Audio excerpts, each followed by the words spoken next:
Well, hello. Welcome to the first installment of my channel. The main reason for making this is I've been flying since 1978. Started instructing in 1979, and I've taught all these years, over 40 of them. And I am getting a lot of questions from my students. And I've looked on the web and I've not found too many channels that will take this from scratch. So here we go. What we plan on doing here is I want to show you the basic tools that you need to round up. I found a way to find a set of plans that makes a very nice small trainer. I've also been asked, how do you convert a gas engine model to an electric? We're going to cover all those bases here on the channel. But let's start off.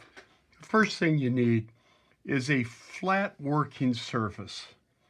I personally work off of glass. I got a 5/16 glass top here. I made sure it's flat. Any flat surface will work. As far as your tools go, you can go elaborate and spend lots, but whenever I first started way back then, everything we did was you either did it from balsa or you bought a kit. There was no ARFs, there was no nothing that was already pre-made, ready to go. It was all out of balsa, and that's the way that I learned to fly. So here we go with this. I told you about the table. You just need a flat surface. You can go with glass like I did, because the flatter your surface is, the better your model will turn out, and the more that you will enjoy the first ones you build. Now, as far as tools go, the basics roll down. You need some kind of a straight edge. These are straight edges that you find everywhere. They're not expensive. These are Home Depot, Office Depot, but you got to need a straight edge. You're also going to need some type of a square. And the reason for that is whenever you're building your balsa wood sides or your ribs as you're putting them in, you need a way to keep them perpendicular with the surface. All right. Other tools you'll need some type of a saw. I have several here that I've used over the years. This right here is a Harbor Freight thing. It's under 10 bucks. This is a Zona saw. As you can tell, these saws have been used many, many years. I'm very proud of them. They work well. They still do me a fine job. You will need razor blades. I use straight edge and I use X-Acto. X-Acto and straight edge will become some of your most used tools. Get you a few extra blades so you're good to go. Now, as far as glues go, if you want to use the cheap wood glue, you can do that. The only disadvantage is the wait to dry time. But if you want to use this makes a strong model. We've used it forever. I mean, the very first ones we've built were just with a wood glue. One of the ways that you use wood glue, though, is you can go to like Home Depot or Lowe's hardware store and buy a ceiling tile. They're inexpensive. And with that ceiling tile, you also need to pick you up some T-pins. The reasoning for this is when you've got all your parts pinned down to your plans, this takes a while to dry. So this will hold everything in place while this glue is drying. Some of the more modern glues, like the CA type glues, they got medium and thin. They both have their purpose. This right here will glue your fingers together faster than you can blow your nose. This one right over here is not as bad, but you got to get it off you quick. And then they've got a kicker to even speed that system up. These are all fun to have. I use these now, but I did use the other before. Now, some extra tools that you might want after you get you some sanding blocks. I picked these up at the, oh boy, they sell them everywhere. Walmart, just most anywhere. The Dollar Generals, places like that. I use a lot of aluminum and I glue me sandpaper to it. And I do it with what they call contact cement. It comes in a spray can. It's called 77, but we'll get more into that later. They sell these sponges most anywhere now. This one here, I think, come from Walmart. what it is sandpaper on a Sunday. What this really does is if you're going over a semi-rounded surface, it does a nice job. Got to be careful though, you'll cut. Other tools are like this piece of 1.5 by 1.5 aluminum. Again, just glued me some sandpaper to it. This I use for doing like my sides and my ribs when I'm wanting them all to match. Getting aside from them, like I said, these two tools are really important. To me, in the early days, all you could buy was literally sheets or strips. And I found out 2 strips cost the same as a full sheet. So I originally built these myself. I just took a little piece of wood, crossed it, screwed me a razor blade to it, and I made them in the different sizes I wanted. And I could rip the width material I needed off a full sheet. So when you have a full sheet and you need a piece of 1/4 inch by 3/8, you could literally just rip it off of here with this. And how it works is you just pull it down the edge, the knife cuts through it. You wound up with it 99-cent strip, but I only gave $2 for the whole sheet, so you can get an idea. When you go to start carving, like in the leading edges, again, I like to use solid balsa, so I don't buy a lot of the items that are required, like the leading edge shapes and the trailing edge shapes where they have just a little bit of angle to them. You'll see on the plans. That's where a tool like this comes from. Master Air Screw makes this one. There's other brands. This is a razor plane. It takes off very small increments of material at a time just by running it down the surface. All right, that should satisfy us for tools for now. Now, if you'll go to what's called Outer Zone UK, and they've got a plan service on there. It's got all kinds of plans for all the different airplanes. And the airplane that I happen to scrounge around would be something simple, easy to build, wouldn't take you a lot of time. You can probably cut the whole kit out and ready for assemble in 1.5 days.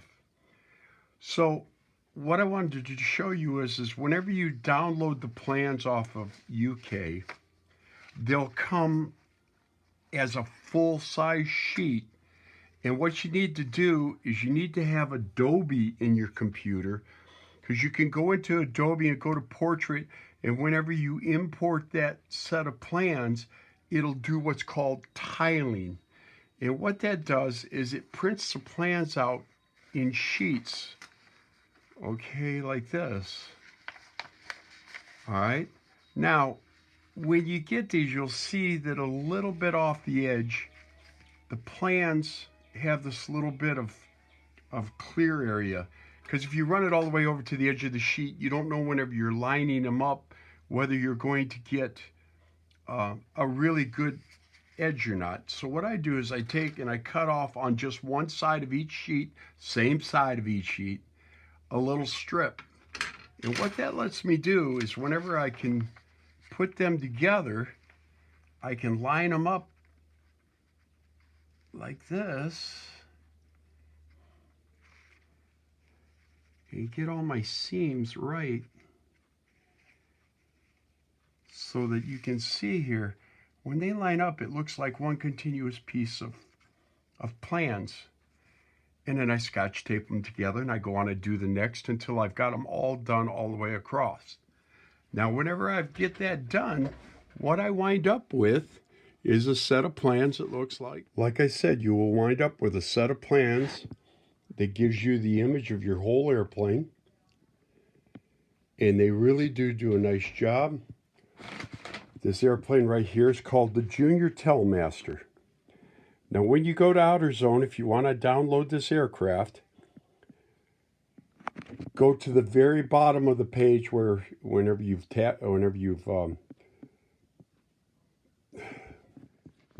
clicked on your icon and you've went down to look for it, it's the Junior Telemaster. Now, I've learned over the years I don't have to tape up everything, so I don't waste that much Scotch tape. It's called a Junior Telemaster. Like these items right here don't need to all be taped up because they're just straight balsa hardwood. It's just hard balsa. This is a piece of 3/32 marine plywood. Down here you got more balsa for the cross sections. This is showing you some of the detail of the material for the bulkheads. And what those parts there that I just showed you are, is they go here,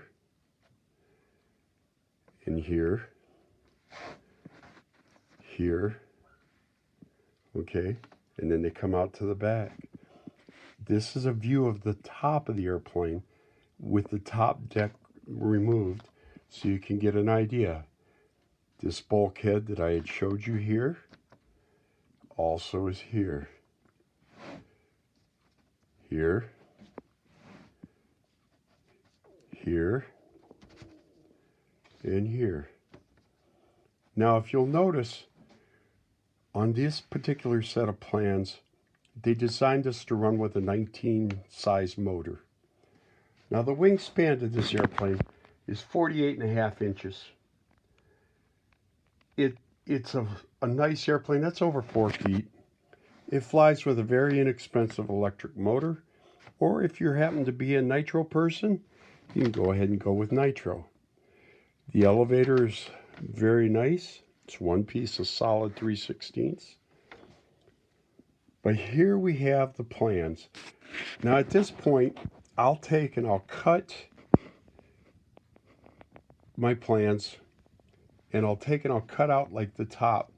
That way I don't have to tie up my whole building surface with all of this. I'll cut out my rudder, because all I have to do is cut this out once. Sand the leading edges nice and smooth, and you'll see all of this transpire as we start building this model. What I'm going to do now is I'm going to step away and I'm going to go try to start cutting up some pieces. I always like to start with my ribs. The best picture of my ribs is right here. I'll literally take and I'll cut this out along the inner line, not the outer line. All right. The reason for that is this is going to be sheeted with cap strips. What that means is there are little pieces of the 3/32 material that rest on top of my rib. These ribs right here, once you cut this out, tape it down to a piece of cardboard, like on the back of a notepad, or you can just find it. It's real, like a less than a 3/32 cardboard. And what that does is, because you got to cut 18 of these things, you can take these, and once you've taped it down, cut it out again. You can tape them onto a piece of your balsa wood, 3/32 balsa, and you can just take and trace them, and then you could cut them out with your X-Acto knife. Now, once you start cutting it out with your X-Acto knife, you've got a pile of ribs. You stack them all together. Now we're back to the sanding blocks.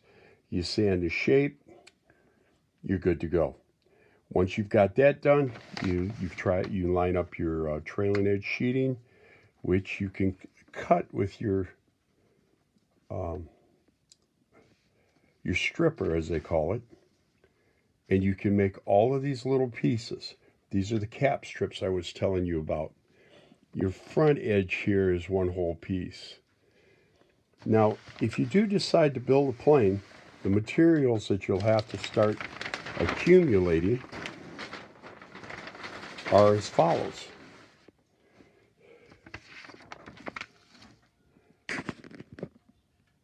This is for that Junior Telemaster in order to fabricate it.